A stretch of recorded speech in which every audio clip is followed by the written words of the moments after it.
Some legends refuse to die.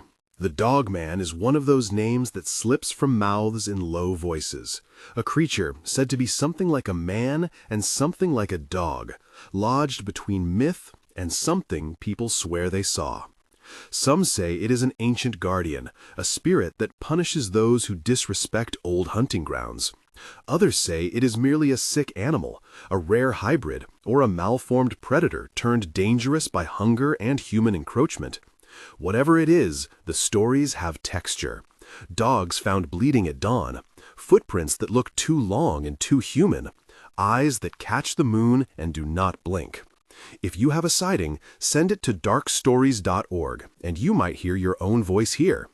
The first account I will tell comes from Pine Hollow, Oregon, October 2019, when a family renting cabins by the reservoir woke to a sound like a throat clearing in the trees. The air smelled like wet dog, old leaves, and something coppery underneath. And the smallest of their group would not leave the doorway. Tonight, I am bringing you 4 separate sightings, each different and each unsettling in its own way, from cabins and backyards to rain-slick roads. If you like these kinds of stories, hit like and share this video before we start. I did not mean to be the kind of person who collected stories. I grew up in a town where every creek had an old name and every hill had a rumor. My mother, Linda, would tell me about scouts of her childhood who left offerings along a ridge to keep the coyotes away. My father, Robert, taught me to read tracks before I could read maps. He would hold my small hand and point at the ground, tracing where a fox had trotted, where a raccoon had padded, and he would say, "The land remembers who walks on it." For a long time, truth for me was a set of footprints and the person who left them. Then I moved to cities for work and learned how quickly that memory dulls. Years later, after my sister Emily had a daughter she could no longer trust the dark around, I found myself driving back to the spaces I thought I had abandoned. Returning felt like waking from anesthesia. The sounds were the same and different. The quiet was deeper, as if the hills had learned new patience. I kept a small notebook and started to collect the reports friends handed me over coffee. Short notes scratched on receipts at the diner, recordings with the wind hissing through the voice. I wanted to believe every name, and also to verify. I met Deputy Harlan from County Dispatch, who kept a ledger of odd calls. I met Mallory, the lodge owner, who said her insurance had doubled in a year. I met vet Dr. Priya, who patched up dogs and would not say out loud why. Bite marks singled themselves out. That doing of collecting changed me. The map that grew on my wall was not just dots and pins. It became a grid of refusals, of people insisting that something watched them. It is from that place of listening that I bring these 4 stories. I tell them in first person because that is how I received them, and because the small details are the ones that refuse to be explained away. Relato 1. Pine Hollow Reservoir, October 2019. We were there at the lodge because Emily wanted a weekend away from the city for little Nora, who was 6 then and loved to chase frogs.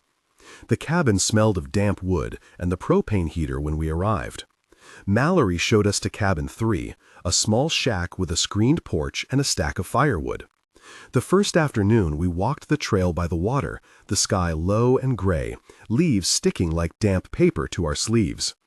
Around 9 the wind dropped and a sound came from the pines that did not fit with anything I knew. It was not a wolf howl, not a coyote yelp. It was a long, low staccato that ended with a rattle, like somebody dragging a chain across a porch. Nora pressed against me and said, "I heard breathing, Daddy." My wife Anna said, "Maybe it is a raccoon." I said, "Okay, maybe it is something." We laughed a little too loud to prove we were fine. Then a dog from another cabin started to bark, a single frantic series of barks that stopped as soon as something answered back with a sound behind us, close to the ground. I remember the smell exactly, a wet fur smell crossed with rot and something mineral like iron. It hit like an unexpected fist. I went out to the porch and saw, for maybe 3 seconds, a shape between 2 trunks. It was hunched and tall, taller than it should have been, shoulders too wide, neck long, head tilted in a way that read as intelligence, not animal blankness. The eyes were amber and fixed on Nora. I grabbed her hand and pulled her inside. The creature did not make another sound. It simply melted back into shadow. Later that night, there was a circle of trampled grass and prints that looked like an oversized human foot with pads. Deputy Harlan came out with his flashlight and his ledger. He crouched, took photos, and said, "These do not match any animal on record for the county." He said he had seen tracks like this twice before along the river near Mason Road. Here is our conversation that night as I recorded it after he left. I asked him what he thought it was. He said, "I cannot say." I asked him if people called about it often. He said, "More than you would think." I asked if he had ever been afraid. He said, "Once, in the winter, when something walked alongside his cruiser and its shadow crossed the road." I asked if he believed in spirits. He looked at me and said, "I believe in things that keep us honest." That exchange felt small and large at once. The tension rose in a moment after he left. I remember the smell of the heater and then of the night, like a hand sliding over my mouth. For 2 paragraphs, the fear pressed down on us. I was awake because Nora had cried and because the air felt wrong. Anna held the flashlight and we went outside to look. The sound started again, a breathy exhale from the trees to the east.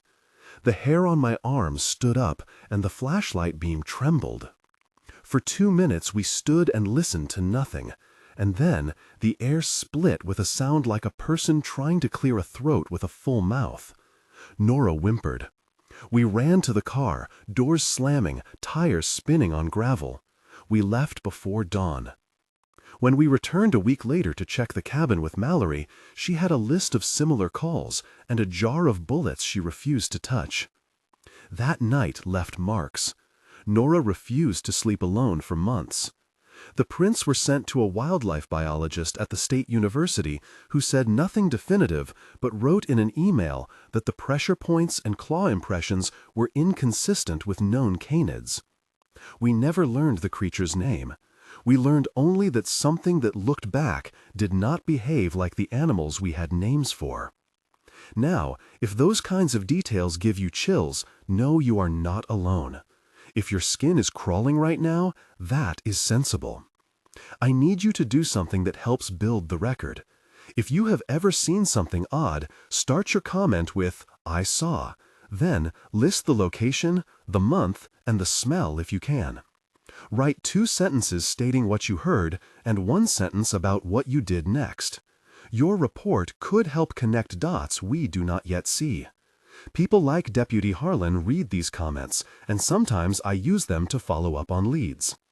This community matters because it turns solitary fear into a pattern we can study. We will read your stories and sometimes feature them. Now, back to what happened after Pine Hollow. Relat 2, Suburban Backyard, November 2020, Westfield Township. This one starts quieter. My neighbor Tom called me after midnight because his dachshund, Obi, would not stop crying. He sounded out of breath on the line. Tom said the sound woke him up, like someone digging a knife into wood, and that when he went outside, there was a smell like raw meat and damp soil. I grabbed my coat and flashlight and walked across the yard. The streetlights made halos in the fog. Obi was on the porch, panting and holding one paw up. On the grass there were crescent-shaped claw marks and a smear of blood. Then from the edge of the trees came a long, low hunger cough. I remember speaking aloud into the night, "Who is there? You cannot be here." A voice answered from the tree line, but it was not a human voice. It sounded like someone imitating a person attempting English, broken, "Hello." I remember saying, "Who are you?" and the thing saying the name Tom in a small whisper. Tom moved forward and the creature stepped into a patch of light. It was taller than a man and leaner than any dog. It looked directly at Obi, and for a moment the dog flattened its ears and whimpered. Tom tried to push forward, and the creature made a sound like a throat closing. Tom froze. He said later, "I thought it would run, but it looked as if it was studying us, the way a scientist studies a specimen. We had a dialogue in the yard that night that I replay often. I said, "Leave him alone." It said, "Why?"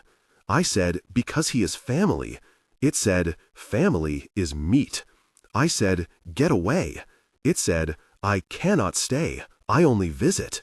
I said, "Where do you come from?" It said, "Between trees. Between." That exchange ended with the creature folding back into the wood. We took Obi to veterinarian Dr. Priya the next morning. She examined bite marks and punctures and said the trauma was both crushing and tearing, inconsistent with typical dog attacks.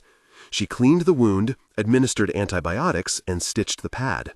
For those interested in the procedure, Dr. Priya later described the work she did in detail, and I recorded her description. She said she first sedated the dog, then flushed the wound with sterile saline, used a local anesthetic before closing the laceration, and applied a protective boot to the paw to prevent contamination. She also took tissue swabs and sent them for bacterial culture, and advised an X-ray because the crushing could indicate embedded fragments or fractures that plain inspection could not reveal. The samples returned with unusual microbial flora, but nothing conclusive. The technical notes were clinical and cold, but the look on her face when she described the wound said more than words. That night, Tom could not sleep. He started a neighborhood watch with my cousin Ben and a friend named Elena, the local historian. People posted pictures on a private group. Some dismissed it. Others remembered missing chickens and strange howls at dusk. The community response was uneven. Deputy Harlan stopped by and took notes again. He spoke to a man named Carlos who runs a feed store 2 blocks away, and who said he had found worse-looking prints near the river, and that someone had once tried to set a trail camera, and it recorded nothing for 4 nights in a row at 3 a.m. The tension here was not a single spike, was a pressure that built and pushed people into action. For a full night, I lay awake, folding the images and questions into a shape I could almost name, but not quite. We started posting patrols and leaving lights on. Obi recovered physically over weeks, but his behavior changed. He would stare toward the trees for minutes at a time and would not run with the neighborhood pack. The wound healed, but the memory did not. The bite marks remained a small, permanent map on his paw. We never captured clear footage. We added trail cameras, and batteries died in the rain, and some cameras recorded only static.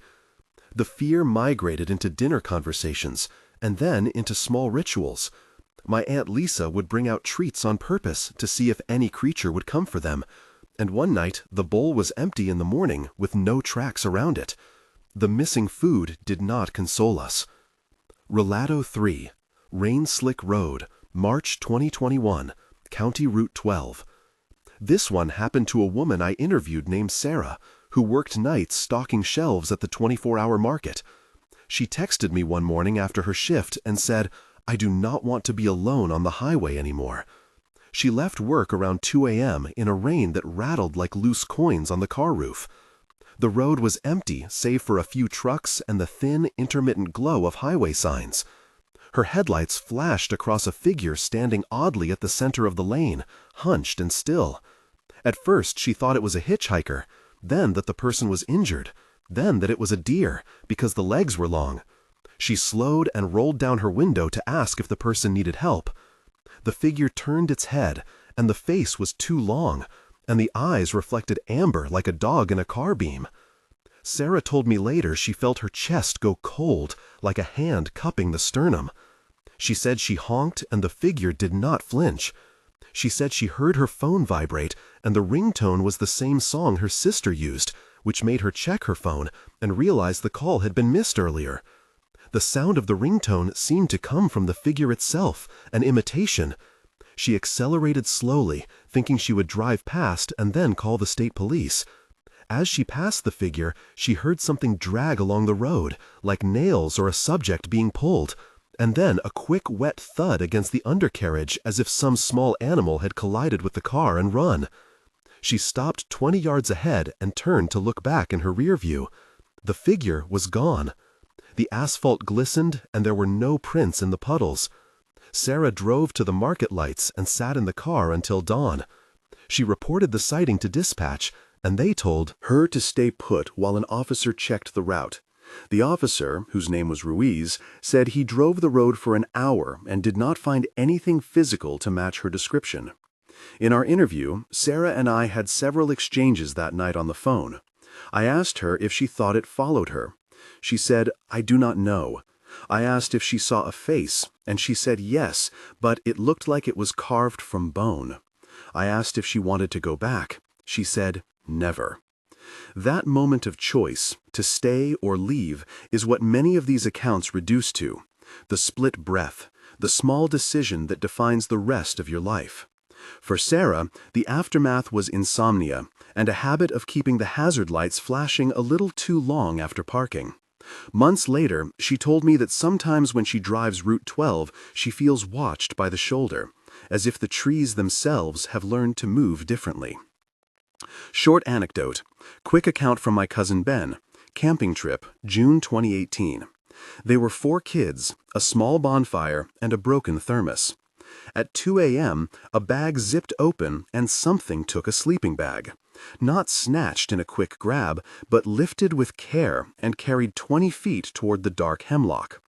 The kids woke to a smell like wet earth and old wool, and the sound of something chewing slowly, like someone methodically eating bread.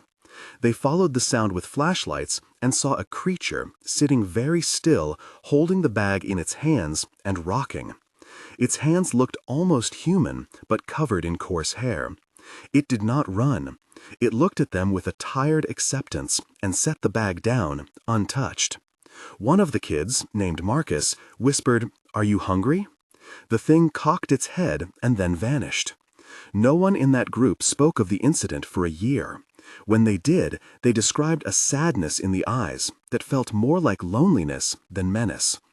The memory became a small parable they carried like a coin in a pocket, something to remember when the edges of life seemed too sharp. I want to pause and emphasize 4 moments of tension in the narratives above and describe what they feel like from inside. First moment, Pine Hollow, when we first saw the shoulders move between the trees. It was a shock that rearranged time. Sound collapsed, and the night turned into a single bright event.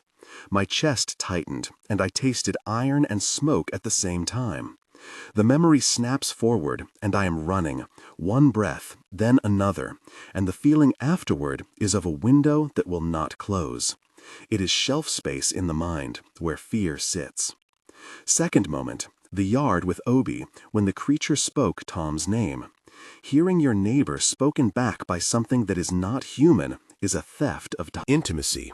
It rewired our sense of safety. I could not stop picturing the line of trees like teeth. Third moment, Sarah on the rain road, the honk that failed to move it, the imitation of a ringtone that used technology to lure. The vulnerability is pure and cinematic, headlights in water, and the sense that sound can be weaponized. Fourth moment, the campsite with the sleeping bag, the deliberate chewing, the loneliness in the eyes. That was a sorrow that felt like a hand on the back, heavy and inevitable. Each of these moments lasted seconds in the world and epochs in our bodies. They are over, but they do not resolve. They echo. There are names I keep returning to. May, the lodge owner, who used to feed stray dogs and now keeps her blinds shut at dusk. Deputy Harlan, who writes everything down because notes feel like armor. Tom, my neighbor, who started a watch after Obi. Dr. Priya, who does veterinary procedures with a surgeon's calm and a parent's worry. Elena, the historian, who tracks oral stories and brought me a 1940s county pamphlet describing a creature called the woodsman that sounds eerily similar. Carlos from the feed store, who has eyes that never miss prints on mud. Lisa, my aunt, who still leaves treats on porches to see if anything will take them. Ben, my cousin, who once tried to confront a figure on a logging road and now rarely leaves town. Each of these people reacted with different scales of fear and curiosity. Some called the state wildlife hotline, some prayed, some installed cameras, some left offerings. The community response is always partial, messy, and human. Investigations are often procedural and frustrating. When Obi was taken to Dr. Priya, she documented the wound, took photographs under standardized lighting, collected swabs from the wound margin and sent them to a lab for culture, and ordered radiographs to rule out foreign bodies. She noted the bite orientation and measured tooth spacing, recording everything in a case file. The lab returned results indicating mixed bacterial colonies, common among wild animal bites, without a clear species signature. The radiographs were clean of fragments. None of that proved what we had seen, but each step created a paper trail, and sometimes a paper trail is the only thing that keeps a story from slipping into gossip. 1 month later, Pine Hollow had a community meeting with May, Deputy Harlan, Elena the historian, and 6 residents, including my sister Emily and neighbor Tom. People set up cameras and a schedule for patrols. Someone named Jorge reported fresh tracks near the old mill. A local reporter wrote a short piece that made the online comments section hungry and cruel. Some people laughed and posted jokes. Others sent photographs of prints and odd hair fragments.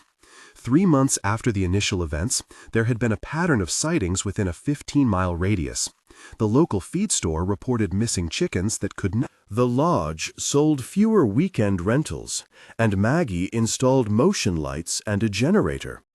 A town meeting discussed motion camera grants. 6 months after our first night at Pine Hollow, Obi had mostly healed and would tolerate being left alone on the porch again, though he would still stare at the tree line and bristle. Deputy Harlan had added a section in his ledger about unclassified predator calls, and the county road crew found a set of tracks that made their inspector take photos and scratch his head. A graduate student from the university contacted me asking about the possibility of collecting environmental DNA from soil in the trampled circle. We helped him identify sites, and he took samples. The samples returned sequences of common mammals, but also a small number of reads that did not match current databases, which the student suggested could be contamination or degraded DNA. 6 months later, the community had a plan to rotate cameras and to create a shared log. People were less likely to be alone on late walks. Fear had become protocol, and the protocols had become habit. Even with all of that, the truth remains slippery. I will not tell you I know what a dogman is, or that I can put a name on the thing that visited our cabin or Tom's yard. What I will tell you is that multiple independent observers described similar features: tall, hunched posture, amber eyes, a smell like wet fur and iron, a gait that mixes biped and quadruped, and an intelligence that felt intentional. Some encounters skewed toward threat, others toward watchfulness. In every case, lives changed. Dogs recovered with scars. People slept with lights. Patrols started to matter. Cameras caught shapes that morning coffee could not explain. Months later, the maps we made from your reports and mine showed corridors where things seemed to move and pockets where nothing had been seen for decades. If this piece resonated with you, subscribe to the channel to keep this research alive. We take every report seriously. Your comments matter. If you submit a story to darkstories.org, start with the words "I saw" and include location, month, smell, and a single photo if you have one. We read them and sometimes follow up. We are building a community record because the pattern matters more than any single opinion. Remember that fear does not always mean danger, and that curiosity does not always mean safety. Stay with people when the woods feel too close. Keep your pets indoors at night if you can. Trust your sense that something may be wrong, and call a neighbor. We will keep tracking these stories and bring you updates as they come in. If you want to help us fund trail cameras and procedures for sample collection, check the link in the description. Nothing here is conclusive, but all of it matters. Even now, months after the last sighting I described, I can smell wet earth when I close my eyes, and the memory takes the shape of amber eyes watching from a window between trees. The wounds healed on Obi, the cameras did not always run, and the students still puzzle over DNA reads. A month after Pine Hollow, the town installed new lights along the trail. 3 months later, the graduate student published preliminary notes and asked for more samples. 6 months later, the lodge hosted a meeting to discuss a community surveillance fund, and the ledger that Deputy Harlan keeps had 3 new entries that matched the same profile. I am left with the image of creatures that occupy the edges and of people who choose to watch and to write. I cannot tell you what the Dogman is, but I can tell you these are not just campfire stories. They are records of nights when the world shifted and our place in it felt uncertain. If you have been watching, if your skin is still on edge, subscribe and tell us your story. Start your comment with "I saw" and help map the places the unknown touches. Keep your lights on and your loved ones closer. Some things will remain nameless, but names and witnesses give shape to the dark.